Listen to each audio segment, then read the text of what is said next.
Bom dia, graça e paz. Hoje é quarta-feira, meu nome é Thalita.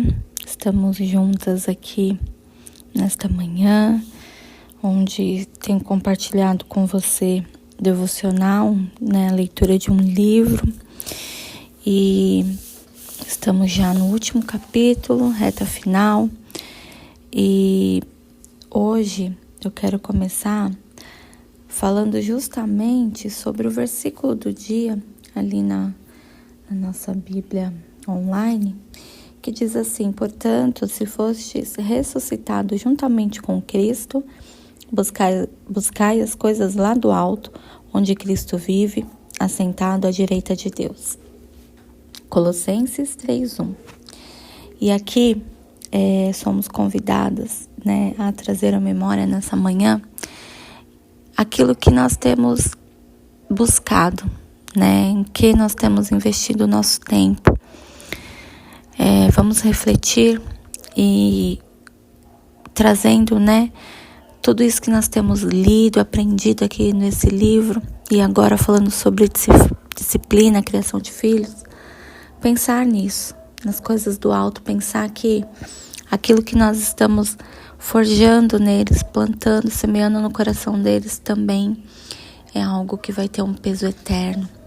Então que eu e você, como mães, como esposas, porque nós também temos um papel como esposas, possamos refletir, sobre isso e gerar, esse ambiente na nossa casa, trazer essa lembrança das coisas do alto, de pensarmos nisso, de tudo que a gente for fazer, cada decisão tomada, cada atitude, cada fala nossa, seja sempre pautado nisso, que tudo, é eterno, no sentido de nós que conhecemos Jesus, entregamos a nossa vida para Ele, tudo aquilo que a gente faz tem um peso eterno, que a gente possa investir a nossa saúde, o nosso tempo, os nossos recursos, enfim, para isso, para as coisas do alto, e que seja assim também, com a intencionalidade na criação dos filhos, pensando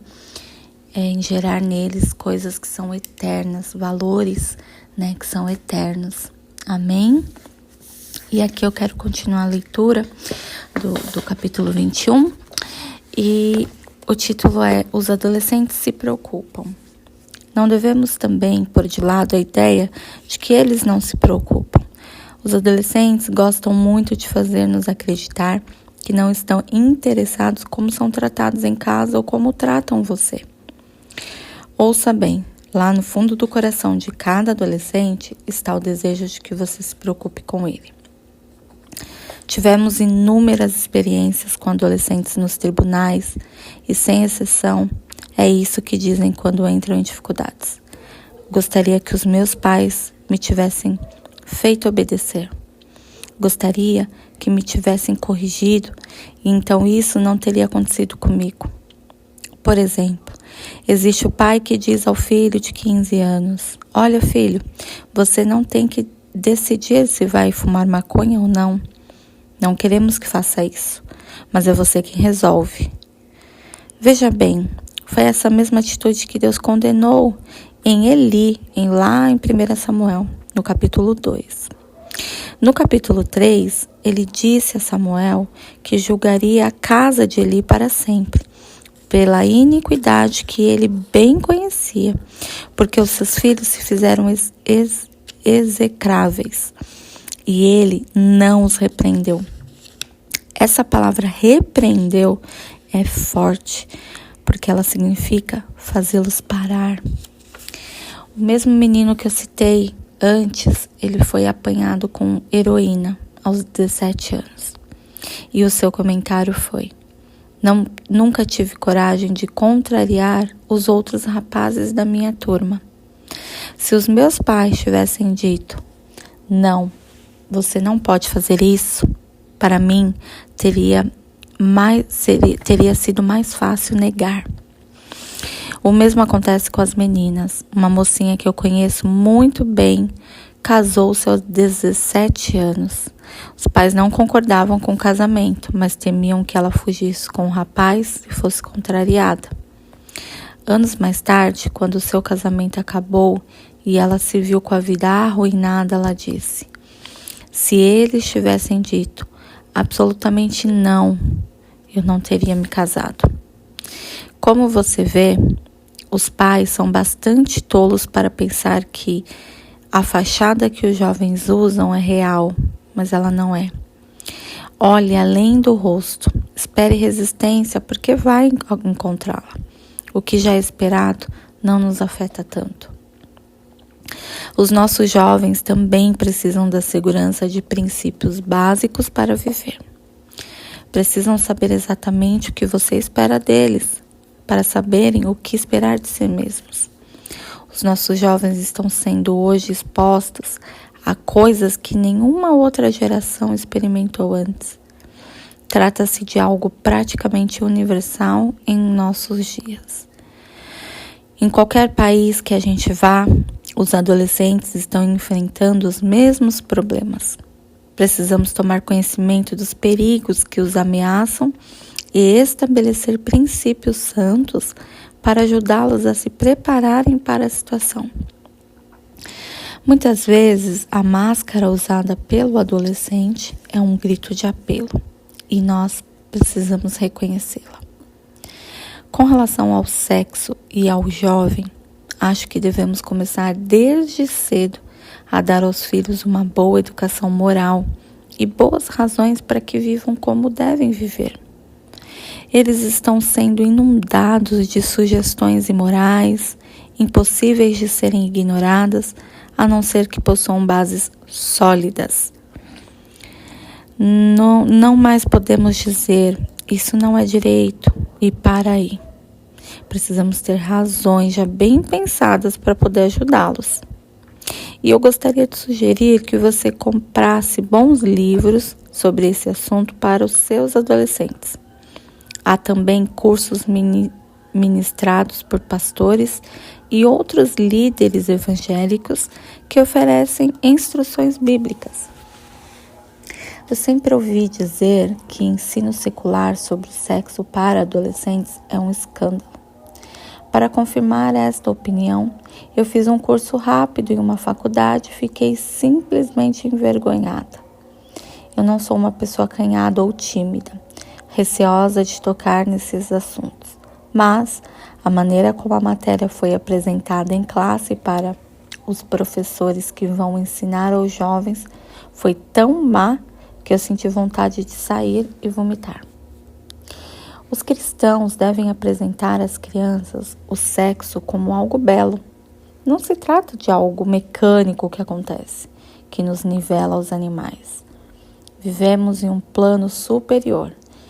Deus quer que os homens e mulheres vivam juntos de um modo belo. E os nossos filhos precisam ser ajudados em relação a isso.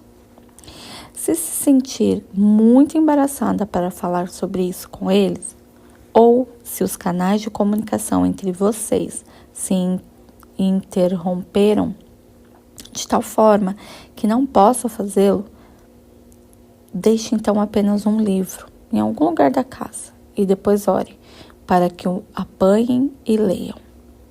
Algumas vezes a nossa comunicação está tão prejudicada que esta é a única maneira de ajudar.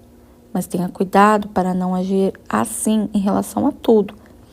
Tenha também cuidado para escolher a maneira certa de fazer isso, a fim de que o seu filho não considere a sua atitude muito óbvia. O ponto de vista de Deus sobre a rebelião e a obstinação. Devemos também perceber duas outras coisas: a rebelião dos jovens e as suas consequências. Em primeiro lugar, tanto nós como jovens precisamos saber o que Deus pensa de qualquer espécie de rebelião.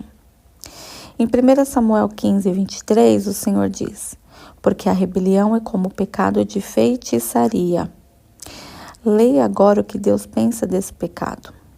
Em Êxodo 22, 18, ele decretou a morte como punição. A Bíblia é muito clara e franca sobre essas coisas. Quando os nossos filhos se rebelam, eles pecam grandemente. Precisamos ajudar os nossos jovens a compreenderem que Deus não quer rebelião em sua vida. O seu filho adolescente chegou ao ponto em que você não pode mais controlá-lo? Sente que ele está caindo na rebelião? Não espere nem mais um dia. Peça a Deus que lhe mostre como fazê-lo voltar para você. E isso que ele quer, é isso que ele quer, pois sabe que esse é o lugar seguro para o seu filho. Ore para que Deus lhe mostre como agir. Ele lhe dará pensamentos e ideias e não tenha medo de aplicá-los. Em tudo isso, por favor, não se esqueça dos 3 elementos vitais em seu relacionamento com o adolescente: sabedoria, coragem e amor. Quando o jovem começa a mostrar-se rebelde, uma tal teimosia se estabelece em você quando não pôde suportá-la. Ele segue obstinadamente o seu caminho e ficamos indagando porque nada do que dizemos parece penetrar. Precisamos ajudá-lo a compreender que a teimosia é semelhante à idolatria. A Bíblia diz isso lá em 1 Samuel 15, 23. Existem 2 coisas que Deus abomina: rebelião e teimosia. Ele nos adverte: não permita que tais coisas se tornem parte do seu lar. Amém? Eu vou parar por aqui. Amanhã nós continuamos o capítulo 21. Que Deus te abençoe.